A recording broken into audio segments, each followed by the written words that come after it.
பெட்ரோலுக்கு பதிலா 1 gram யுரேனியத்தை use பண்ணா கிட்டத்தட்ட 8 வருஷத்துக்கு வண்டியை, அதாவது 2 வீலர் 4 வீலரை இயக்க முடியும்னு சொன்னா உங்களால நம்ப முடியுதா? இவ்வளவு பவர் இருக்கிற யுரேனியத்தை அப்புறம் ஏன் எந்த நாடுகளும் யூஸ் பண்ண மாட்டாங்க? சரி, யுரேனியம்னா என்ன, அதோட ஹிஸ்டரி என்ன? அணுமின் நிலையத்துல யுரேனியத்தை ஃபியூலா வச்சு எலக்ட்ரிசிட்டி தயாரிக்கிறாங்க. அது எப்படி? யுரேனியத்தை வச்சு நியூக்ளியர் வெப்பன் எப்படி தயாரிக்கிறாங்க? யுரேனியம் இல்லாத லைஃப் எப்படி இருக்கும்? இப்படி யுரேனியத்தை பத்தி சுவாரஸ்யமான விஷயங்கள்லாம் இந்த வீடியோல பார்க்கலாம். நீங்க ரொம்ப சயின்ஸ்ல இன்ட்ரெஸ்டா இருந்தீங்கன்னா இந்த வீடியோ உங்களுக்கு கண்டிப்பா யூஸ்ஃபுல்லா இருக்கும். வீடியோவை ஃபுல்லா பாருங்க. சரி, ஓகே. ஃபர்ஸ்ட் எதுல இருந்து ஆரம்பிக்கலாம்னா அணுனா என்னன்னு பார்ப்போம். அணுனா ஒண்ணுமே இல்லைங்க. உலகத்துல இருக்கிற எல்லா பொருளும் அணுவால தான் ஆனது. அதாவது இப்ப என்கிட்ட ஒரு பொருள் இருக்குன்னா இதோட கடைசி பார்ட், இதை உடைச்சு கிடைச்சு நசுக்கி இதோட மைனூட்டான ஒரு பார்ட் கிடைக்கல உள்ள செல்லுக்குள்ள இருக்கும்ல, அதுதான் அணு. அந்த அணு எப்படி இருக்குன்னா இந்த மாதிரி தான் இருக்கும். இப்போ இந்த அணுக்குள்ள என்ன இருக்குன்னா உட்கருன்னு ஒரு பார்ட் இருக்கு, நியூக்ளியஸ் சொல்லுவாங்க இங்கிலீஷ்ல. சோ இந்த நியூக்ளியஸ்குள்ள என்ன இருக்குன்னா புரோட்டான்ஸ், நியூட்ரான்ஸ் இருக்கு. அந்த அணுவை சுத்தி என்ன இருக்குன்னா எலக்ட்ரான்ஸ் இருக்கு. சரி, இப்ப புரோட்டானோட வேலை என்ன, நியூட்ரானோட வேலை என்ன, எலக்ட்ரானோட வேலை என்னன்னு பார்க்கலாம். புரோட்டான்ங்கிறது ஒரு பாசிட்டிவ் எனர்ஜியை கொடுக்கக்கூடியதுங்க. இப்ப எலக்ட்ரான்ங்கிறது நெகட்டிவ் எனர்ஜியை கொடுக்கக்கூடியது. நியூட்ரான்ங்கிறது நியூட்ரலா இருக்கக்கூடியதுன்னு எல்லாரும் சொல்லுவாங்க. நியூட்ரானோட வேலை தான் ஒரு பயங்கரமான வேலை. சொல்ல போனா நியூட்ரானை வச்சுதான் அணுமின் நிலையத்துல எலக்ட்ரிசிட்டியை தயாரிக்கிறாங்கன்னு சொல்லலாம். சரி, இந்த நியூட்ரானோட வேலை என்னதான் பார்க்கும்போது இப்ப புரோட்டான் இருக்கு. புரோட்டான்ங்கிறது பாசிட்டிவ் எனர்ஜி பிளஸ் சொன்னேன், எலக்ட்ரான்ங்கிறது நெகட்டிவ் எனர்ஜி மைனஸ். இப்ப இது ரெண்டும் என்ன ஆகும், ஒன்னோட ஒண்ணு சேரத்துக்கு நினைக்கும். அப்ப நினைக்கும் போது என்ன ஆகும், ஒரு எலக்ட்ரிசிட்டி ஃபோர்ஸ் உண்டாகும். அந்த ஃபோர்ஸ் அதிகமாகும் போது என்ன ஆகும்னா உள்ள இருக்கிற புரோட்டான்ஸ் புஷ் பண்ணப்பட்டு வெளில தள்ளப்படும்.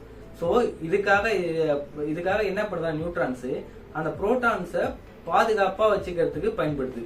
அதாவது ஒரு அணுவை எந்தவித செலவும் ஏற்படாம அந்த அமைப்பு மாறாம பயன்படுவதுதான் நியூட்ரான். பயன்படுதுன்னா அதோட வேலை அதுதான். அதே மாதிரி ஒரு நியூட்ரான் நினைச்சாதான் ஒரு அணுவை சிதைக்க முடியும், அது ரெண்டா மாத்த முடியும். ஓகே, இப்ப அந்த அணுவுக்குள்ள புரோட்டான்ஸ், எலக்ட்ரான்ஸ், நியூட்ரான்ஸ் எல்லாம் இருக்கு. இப்ப ஒரு எலமெண்ட் இருக்கு. இப்ப ஹைட்ரஜன் ஒரு எலமெண்ட் இருக்கு, ஹீலியம்னு ஒரு எலமெண்ட், லித்தியம், இந்த மாதிரி பல எலமெண்ட்ஸ் இருக்கு. இந்த எலமெண்ட்ஸுக்கு மேல அணு எண்ணுன்னு ஒண்ணு சொல்றாங்கல்ல, அந்த அணு எண்ணுன்னா ஒண்ணுமே இல்ல. இப்ப இந்த அணு இருக்குல்ல, இந்த அணுக்குள்ள புரோட்டான்ஸ் இருக்குன்னு சொன்னல, இந்த புரோட்டான்ஸோட எண்ணிக்கை தான் அந்த அணு எண் சொல்றாங்க. நிறை எண் சொல்றாங்களே, மாஸ் நம்பர். இப்ப அணு எண்ணுங்கிறது அட்டாமிக் நம்பர் சொல்றாங்க, நிறை எண்ணுங்கிறது மாஸ் நம்பர் சொல்றாங்க. இந்த மாஸ் நம்பருங்கிறது அதுவும் ஒண்ணுமே இல்லை. இப்ப நியூட்ரான்ஸ் இருக்குல்ல, நியூட்ரான்ஸ் மாஸ் அதிகம், அதாவது நிறை அதிகம். புரோட்டான்ஸுக்கும் ஓரளவுக்கு நிறைய அதிகம், எலக்ட்ரான்ஸுக்கு அந்த அளவுக்கு கிடையாது. இப்ப இந்த புரோட்டான்ஸையும் நியூட்ரான்ஸையும் பிளஸ் பண்ண, அதாவது ஒரு எலமெண்ட்டுக்குள்ள எவ்வளவு புரோட்டான்ஸ் இருக்கு எவ்வளவு நியூட்ரான்ஸ் இருக்குன்னு கூட்டி வர விடை தான் நிறைன்னு சொல்றாங்க. இப்ப ஹீலியம்னு ஒரு எலமெண்ட் இருக்கு. இந்த எலமெண்ட் எத்தனை அட்டாமிக் நம்பரை கொண்டு இருக்குன்னா 2. இப்ப இந்த 2ங்கிற நம்பர் இருக்கு. இப்ப 2 புரோட்டான்ஸ் உள்ள இருக்கு. அதே மாதிரி அதை பாதுகாக்க 2 நியூட்ரான்ஸ் இருக்கு. இப்ப அதோட மாஸ் நம்பர் என்னது 4. சோ இப்ப இந்த பீரியாடிக் டேபிள்ல பாத்தீங்கன்னா கிட்டத்தட்ட ஒரு 118 எலமெண்ட்ஸ் இருக்கும். இந்த எலமெண்ட்ஸ் எல்லாம் எப்படி வகைப்படுத்துறாங்கன்னா இந்த அட்டாமிக் நம்பரை வச்சுதான் வகைப்படுத்துறாங்க. அதாவது புரோட்டானோட எண்ணிக்கை வச்சுதான் வகைப்படுத்துறாங்க. ஒவ்வொரு தனிமமும் அதோட புரோட்டானோட எண்ணிக்கை வச்சுதான் வகைப்படுத்துறாங்க. ஏன்னா அது மட்டும்தான் தனிமையா ஸ்பெசிபிக்கா இருக்கும். இப்ப நியூட்ரான்ஸ்ங்கிறது மாறுங்க, ஒவ்வொரு தனிமத்திலயும் மாறி மாறி வரும். ஆனா புரோட்டான்ஸ்ங்கிறது மாறவே மாறாது, அது எண்ணிக்கை அப்படியே தான் இருக்கும். இப்ப ஹைட்ரஜன்ல 1 இருக்குதா 1 தான், ஹீலியம்ல 2 இருக்குன்னா 2 தான். அதே மாதிரி மத்த இதுல லித்தியம், இப்ப யுரேனியத்திலயோ எத்தனை இருக்கோ அத்தனை தான் இருக்கும். சோ நான் இதெல்லாம் எதுக்கு உங்ககிட்ட சொல்லிட்டு வரேன்னா, நம்ம இப்ப யுரேனியத்தை வச்சு அணுமின் நிலையத்துல எப்படி எலக்ட்ரிசிட்டி தயாரிக்கிறாங்கன்னு நம்ம பார்க்கும்போது நம்ம இந்த வார்த்தைகள்லாம் பயன்படுத்துவோம். இப்ப இந்த வார்த்தைகள்லாம் பயன்படுத்தும் போது உங்களுக்கு தெரியணும். அதுக்காக தான் நான் ஃபர்ஸ்டே சொல்லிடுறேன். இப்ப சொல்லிட்டேன்னா நான் சொல்லும் போது நீங்க ஈஸியா கேட்ச் பண்ணிப்பீங்க. ஓகேங்களா? சோ இன்னொன்னு பார்த்திருப்போம், ஐசோடோப்ஸ் சொல்றாங்க. ஐசோடோப்னா என்ன? ஒரே எலமெண்ட் இருக்கு, யுரேனியம் ஒரு எலமெண்ட் இருக்குன்னு வச்சுக்கோங்க, இன்னொரு எலமெண்ட் யுரேனியம். அந்த யுரேனியத்துல இருக்க அணு எண் சேமா இருக்கும், நிறை எண் அதாவது மாஸ் நம்பர் வேற வேற இருந்ததுன்னா அது ஐசோடோப்னு சொல்லுவாங்க. நீங்க எப்படி சிம்பிளா புரிஞ்சுக்கலாம்னா, இப்ப நம்ம கிட்ட 2 ஐசோடோப்ஸ் இருக்கு, யுரேனியம் 238, யுரேனியம் 235. யுரேனியம் 238ஓட அணு எண் என்னன்னு பாத்தீங்கன்னா 92. அதாவது 92 புரோட்டான்ஸ் அதுக்குள்ள இருக்குன்னு அர்த்தம். அதே மாதிரி யுரேனியம் 235ஓட அணு எண் பார்த்தா அதுவும் 92 தான், அதுக்குள்ள 92 புரோட்டான்ஸ் இருக்குன்னு அர்த்தம். இப்ப எதுல வேறுபடுதுன்னா நியூட்ரான்ஸ்ல தான். இப்ப 238 இருக்குல்ல, அதுல எத்தனை நியூட்ரான்ஸ் இருக்குன்னா 146 இருக்கும். 146 நியூட்ரான்ஸ் இருக்கும். இதுல எத்தனை இருக்குன்னா 143 இருக்கும். மாறி மாறி இருக்குல்ல இதோட நியூட்ரான்ஸோட எண்ணிக்கை, இப்படி இருந்ததுன்னா அது வந்து ஐசோடோப்ஸ்னு சொல்லுவாங்க. அது மட்டும் இல்லாம யுரேனியத்தை ஒரு ரேடியோ ஆக்டிவ் எலமெண்ட்ஸ் சொல்லுவாங்க. இது கூட நான் ஏன் சேர்த்து சொல்றேன்னா, இப்ப இந்த நியூட்ரான்ஸோட எண்ணிக்கை பார்த்தோம்ல 92 அணு எண் இருக்கு. ஆனா அதை பாதுகாக்கிற நியூட்ரான்ஸோட எண்ணிக்கை எவ்வளவு இருக்குன்னா 146 இருக்கு. அப்பனா அதிகமான, அதாவது ஒரு அளவுக்கு அதிகமான நியூட்ரான்ஸ் இருக்கும் போது சில எலமெண்ட்ஸ் எல்லாம் ரேடியோ ஆக்டிவ் எலமெண்ட்ஸ் சொல்லுவாங்க. நம்ம யுரேனியம் வந்து இயற்கையாவே ரேடியோ ஆக்டிவ் எலமெண்ட் தான். சோ இப்ப அணுனா என்னன்னு பார்த்தாச்சு, அணுக்குள்ள இருக்கிற புரோட்டான்ஸ் எலக்ட்ரான் நியூட்ரான்ஸ் பத்தி பார்த்தாச்சு, அதோட வேலை என்னன்னு தெரிஞ்சுக்காச்சு, அணு என்னன்னா நிறைய என்னன்னு பார்த்தாச்சு, ஐசோடோப்ஸ்னா என்னன்னு பார்த்தாச்சு. இப்ப நம்ம ஃபர்ஸ்ட்ல இருந்து ஸ்டார்ட் பண்ண போறோம். இப்பதான் கதையே ஆரம்பிக்குது. இதுல இருந்து கவனமா பாருங்க. நம்ம யுரேனியத்தை பத்தியும் அந்த அணுமின் நிலையத்துல எப்படி எலக்ட்ரிசிட்டி தயாரிக்கிறாங்க பத்தியும் ஃபுல் டீடைல்டா பார்க்கலாம். ஃபர்ஸ்ட் யுரேனியத்தை 18th செஞ்சுரியில மார்டின் ஹென்ரிச் கிளாப்ராத்ங்கிறவர் தான் கண்டுபிடிச்சாரு. இது கண்டுபிடிக்கும் போது அதுக்கு யூரான் பெயர் இருறாரு. ஏன்னா அந்த யுரேனியம் எப்ப கண்டுபிடிச்சாங்கன்னா 1789. அதுக்கு முன்னாடி 1781ல யுரேனஸ் பிளானட் கண்டுபிடிச்சாங்க. சோ அந்த டைம்ல அது கொஞ்சம் பீக்ல போனதுனால இதுக்கு யுரேனியம் அப்படின்னு பெயர் வச்சுட்டாரு. இந்த யுரேனியம் எங்க கிடைக்குதுன்னா பூமியோட மேல் ஓட்டுல கிடைக்குது. அதாவது எர்த் கிரஸ்ட்னு சொல்லக்கூடிய பகுதியில யுரேனியம் கிடைக்குது. இது எப்படி ஒரு தாது பொருளா கிடைக்குதுன்னா பாறைகளில இருந்து தான் இந்த யுரேனியம் கிடைக்குது. இந்த பாறைகளில இருந்து கிடைக்கக்கூடிய யுரேனியம் தான் யுரேனியம் 238 சொல்லக்கூடிய அந்த தாது பொருள். இது வந்து ரொம்பவே நச்சுத்தன்மை வந்தது, அதிக ரேடியேஷன் கொண்டது. அந்த காலத்துல யுரேனியத்தை எதுக்கு பயன்படுத்துறாங்கன்னா, கண்ணாடி தொழிற்சாலைகள்ல இந்த மாதிரி கண்ணாடி எல்லாம் கிரீன் கலர்ல அந்த மின்னுவதற்காக பயன்படுத்தினாங்க. அவங்களுக்கு அந்த டைம்ல தெரியல இது எவ்வளவு டாக்ஸிக்கான ஒரு விஷயம்னு. அப்ப யுரேனியம் அதுக்கெல்லாம் பயன்படுது. இப்ப பொதுவா எதுக்கு யுரேனியம் பயன்படுத்துனா, அணுமின் நிலையங்கள்ல எலக்ட்ரிசிட்டி தயாரிக்கவும், அதாவது நியூக்ளியர் வெப்பன் தயாரிக்கவும், அது போக நம்ம நியூக்ளியர் சப்மரைன்ஸ்ல ஃபியூலா யுரேனியம் பயன்படுது. நான் முன்னாடியே சொன்ன 1 கிராம் யுரேனியத்தை வச்சு கிட்டத்தட்ட 8 வருஷத்துக்கு ஒரு வண்டி இயக்க முடிய அளவுக்கு அதுல ஆற்றல் இருக்குன்னு. அது எதுக்காக சொன்னா, இந்த நியூக்ளியர் சப்மரைன்ஸ் இருக்குல்ல, நியூக்ளியர் நீர்மூழ்கி கப்பல், இதுக்கு ஃபியூலா இந்த யுரேனியத்தை பயன்படுத்துறாங்க. இது ஒரு வாட்டி ஃபில் பண்ணா 30 வருஷத்துக்கு நம்ம எதுவுமே பண்ண தேவையில்ல, அது பாட்டு ஓடிக்கிட்டே இருக்கும்.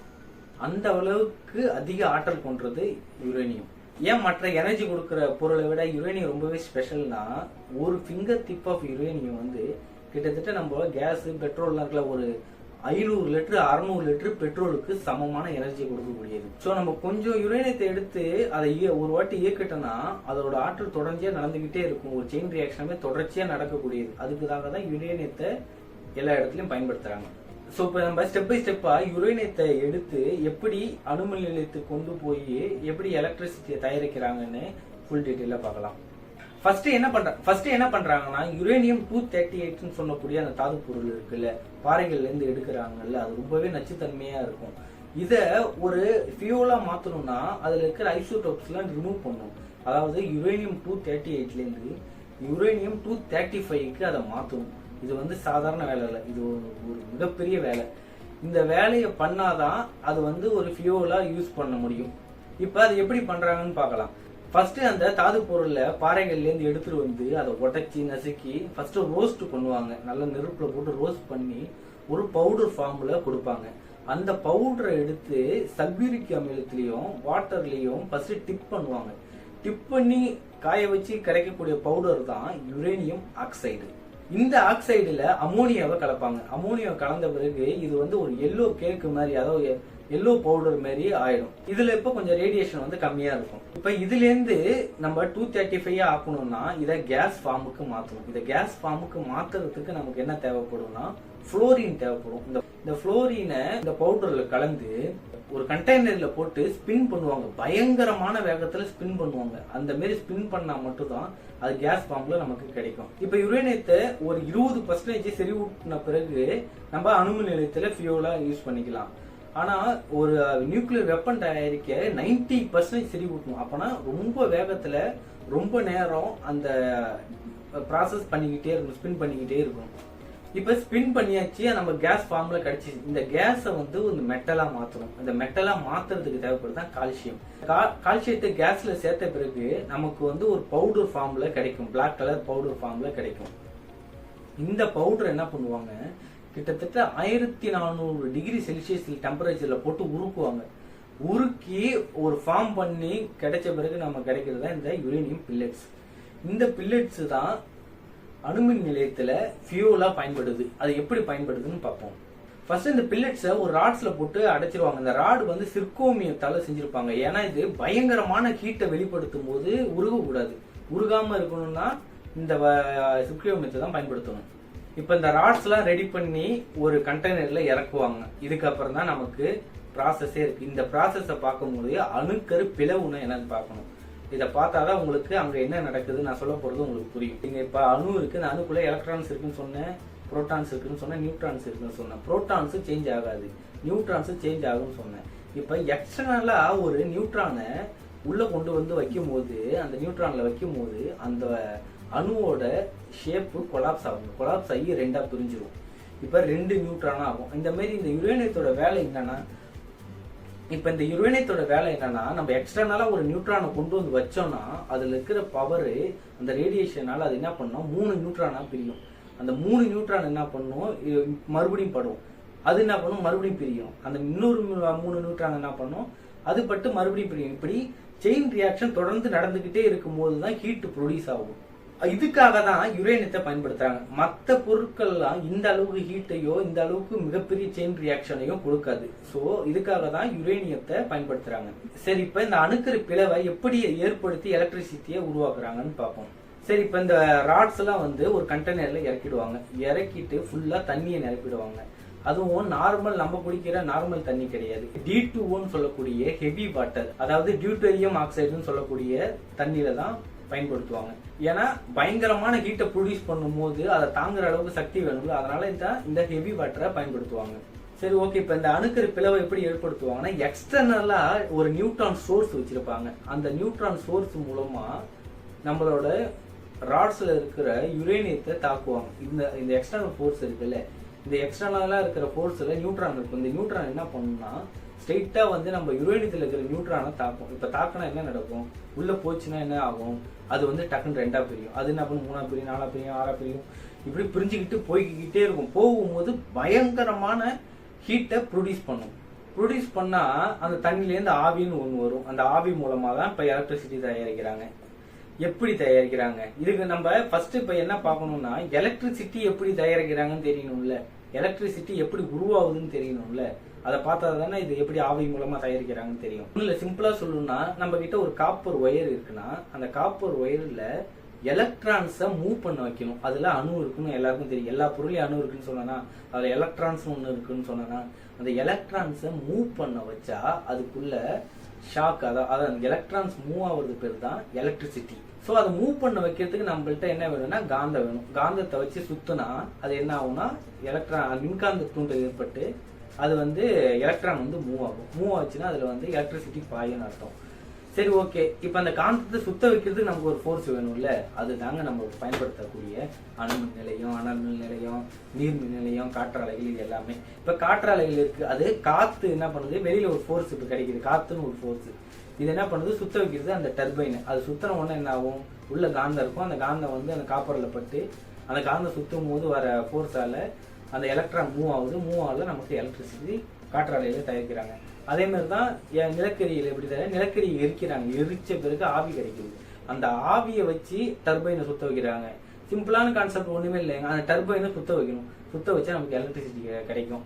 அதுக்கான ப்ராசஸ் தான் இதுதான். இதுல ரொம்ப பவர்ஃபுல்லானது, ரொம்ப எஃபிஷியன்டானது எதுனா நம்ம இப்ப பாக்குற அணுமின் நிலையம் தான், அணுதான். ஏன்னா இதால எந்தவித பாதிப்பும் யாருக்கும் கிடையாது. ரொம்பவே உறுதியானது. அதான் சொன்னால கொஞ்சமான அந்த யுரேனியம் இருந்தாலே அது ஏகப்பட்ட பவரை ப்ரொடியூஸ் பண்ணும். ஓகேங்களா, எப்படி எலக்ட்ரிசிட்டி தயாரிக்கிறாங்கன்னு உங்களுக்கு புரிஞ்சிருச்சு. நம்ம திருப்பி அந்த கண்டெய்னருக்குள்ளேயே போவோம். என்ன பார்க்கணும், இந்த ஹீட்டு என்ன சொல்லணும், மில்லியன் கணக்கில் ப்ரொடியூஸ் ஆகும்னு சொன்னா அது எப்படி ப்ரொடியூஸ் ஆகுது, அந்த நியூட்ரான்ஸ் வந்து பிரிஞ்சு பிரிஞ்சு பிரிஞ்சு நிறைய உருவாகிறதுனால, நிறைய நியூட்ரான்ஸ் ஆகுறதுனால உருவாகுதுன்னு சொன்னேன். இதை கண்ட்ரோல் பண்ணணும்ல, கண்ட்ரோல் பண்ண விட்டா பாட்டு ஆகி வெடிச்சிச்சுன்னா என்ன பண்றது.